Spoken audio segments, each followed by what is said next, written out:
Magandang umaga mga kabay. So ito yung pangalawa kong repair mga kabay, approve repair. 39135 pa rin mga kabay, pero letter B siya mga kabay. Ayan. So ito naman mga kabay, tatlo papalitan nito mga kabay. Una yung magnet niya, ayan. Nabasag po kasi yung magnet niya rito sa loob. So magpapalit tayo ng buo. Syempre yung armature na may kasama ng bearing, likod tsaka sa harap.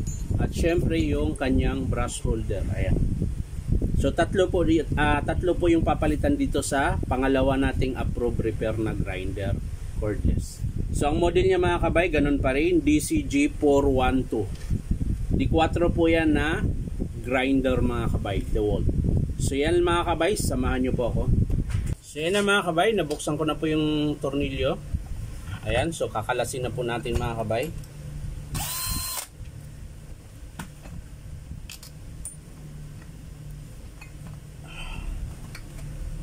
Pa. Yun.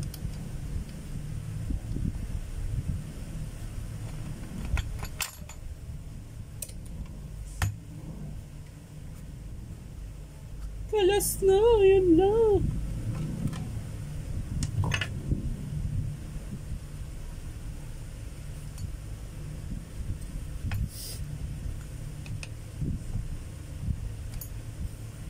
So yan mga kabay, ang matitira pala nito, switch na lang. Kasi palit na siya lahat eh. Ayan. Sambu na po eh. Ang kukunin na lang natin dito yung screw sa gitna.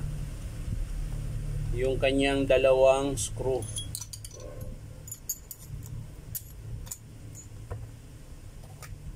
Yung screw tsaka syempre itong kanyang plastic.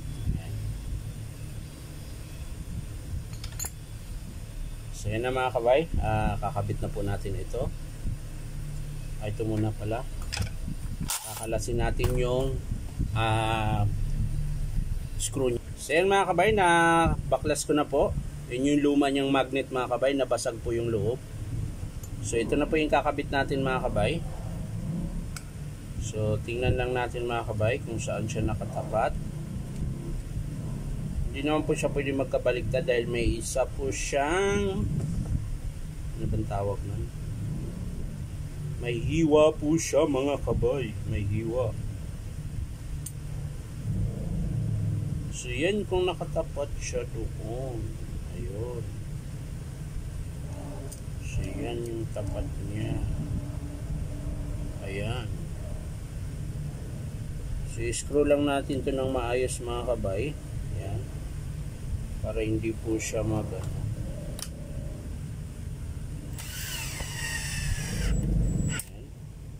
tamang-tama lang mga kabay, huwag sobra dahil plastic po yung pinaka-housing niya, baka ma-lost thread po.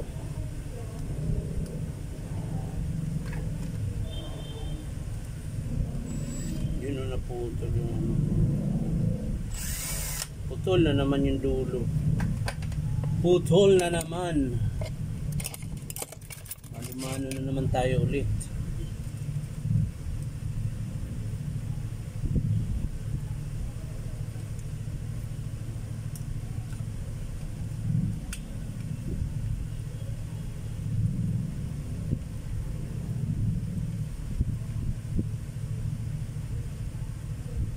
Yun. So yan mga kabay, nakabit ko na po. Bago na po yung magnet niya, bago din yung brush holder. So ang hindi lang bago dito mga kabay yung pinakaharap niya. Ayan. Pero ito, palit tayong buo. Ayan, sira po yung bearing niya. So hindi ko na sinamahan ng bearing ito dahil meron na po siyang kasamang bearing yung kanyang armature. Ayan. So ikakabit na lang natin, pati yung pinion kasama na rin. Ayan. So buo na po ikakabit natin mga kabay. Pero bago yan mga kabay, angat muna natin yung carbon at baka mabali. Ayan. So mga kabay, papasok na po natin yung kanyang armature. Wala pang sleeve. Check mo nga. Ayun, walang sleeve siya mga kabay. Pero meron siyang goma sa loob na kulay pula. Yan mga kabay, kung makikita nyo.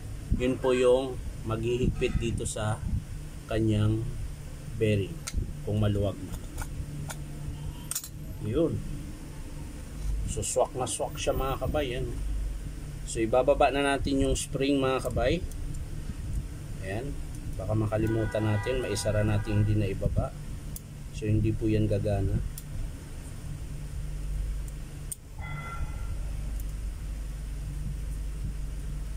Ayan. So ayan, nababa ko na lahat mga kabay, yung 4 na spring.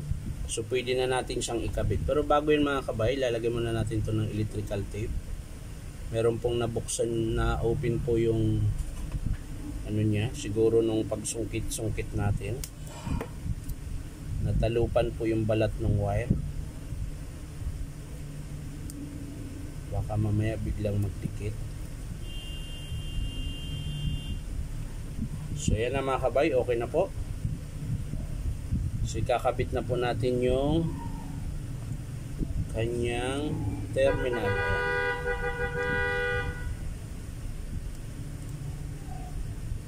Yan.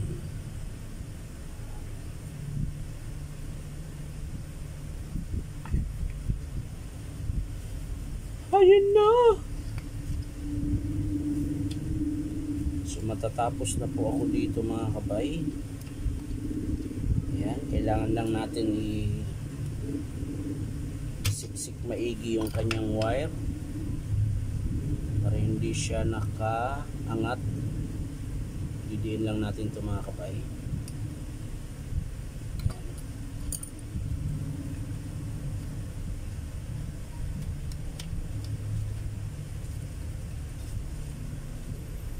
Ay pa pumasok ko. Yan na mga kabay, naayos ko na po.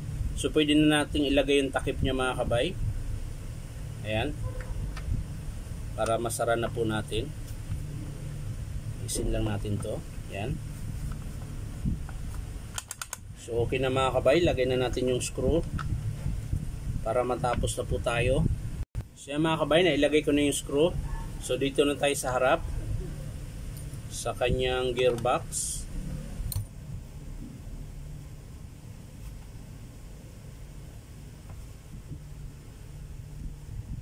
So yan mga kabay, nilalagay ko na po yung gearbox nya. Ayan. So ikita na lang po natin. So ito yung pang last mga kabay. Yun. So okay na siya mga kabay. Testing natin.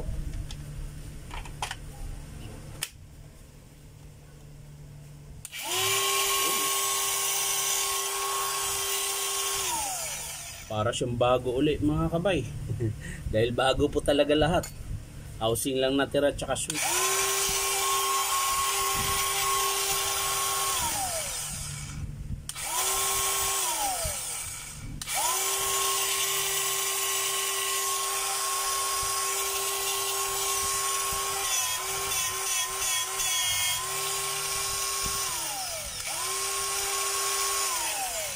So okay na mga kabay, maraming salamat sa panonood at palike and share na rin po.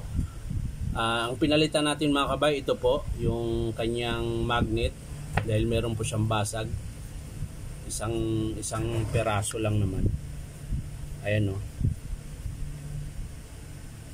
Ito po. Ayan, nag-crack po yan. Kaya pinalitan natin. Tapos yung brass holder ng mga kabay, kaya pinalitan natin, maiksi na po yung kanyang carbon. Hindi na po siya umaabot. At ito naman mga kabay, masiklab na yung andar gawa nung medyo may tama na po yung kanyang bar. Ayan. Tapos dito sa winding niya may mga tama din. Siguro napasukan siya ng mga pinangkatingan o yung pinangbarinahan. Ayan. Kaya naggaganyan. So ito po yung pinalitan natin mga kabay. 3 peraso po. Brass holder, armature, tsaka yung kanyang magnet. Ayan. So yan lang mga kabay, maraming salamat sa panonood at palike and share na rin po. At syempre po, subscribe nyo po ito aking YouTube account na Inom Tabay. So maraming salamat mga kabay. Bye bye.